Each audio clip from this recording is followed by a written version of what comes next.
Pour créer une pièce sur un étage qui a déjà son fond de plan et son échelle, je vais sur l'étage, je clique sur le fond de plan pour faire apparaître les icônes au-dessus du plan, et je vais choisir d'activer le mode édition du plan.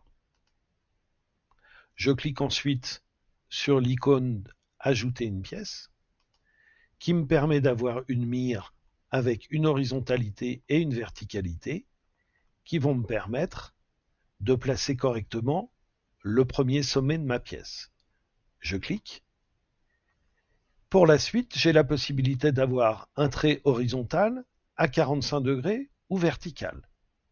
Mais je peux m'affranchir de cette horizontalité ou verticalité en appuyant sur la touche Shift.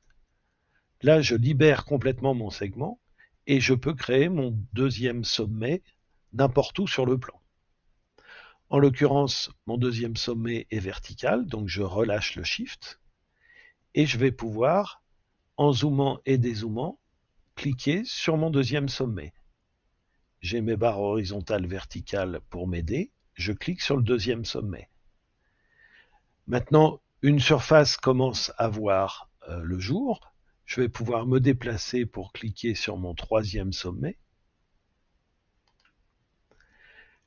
Là, Surfy me propose de reboucler ma pièce, mais ma pièce n'est pas terminée, puisqu'elle n'est pas triangulaire. Je vais pouvoir aller sur mon quatrième sommet, ici, je clique. Ensuite, je vais faire le décrochement, je clique sur mon cinquième sommet.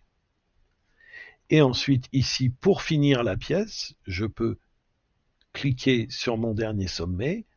Surfy me propose de boucler la pièce de cette façon. Je suis d'accord, donc je sauvegarde la pièce en cours. Si j'avais besoin de refaire ma pièce, j'aurais pu arrêter l'ajout de la pièce, ce qui l'aurait supprimé.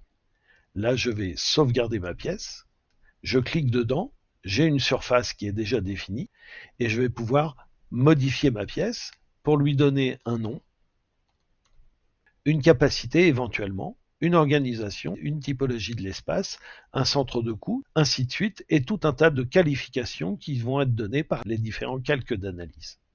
Ensuite, je sauvegarde et les informations apparaissent sur la pièce.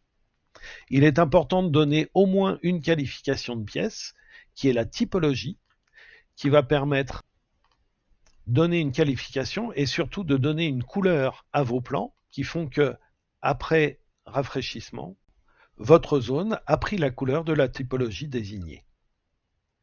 Ça vous permet d'avoir un plan en couleur et de savoir quelles sont les pièces que vous avez faites et celles que vous n'avez pas faites.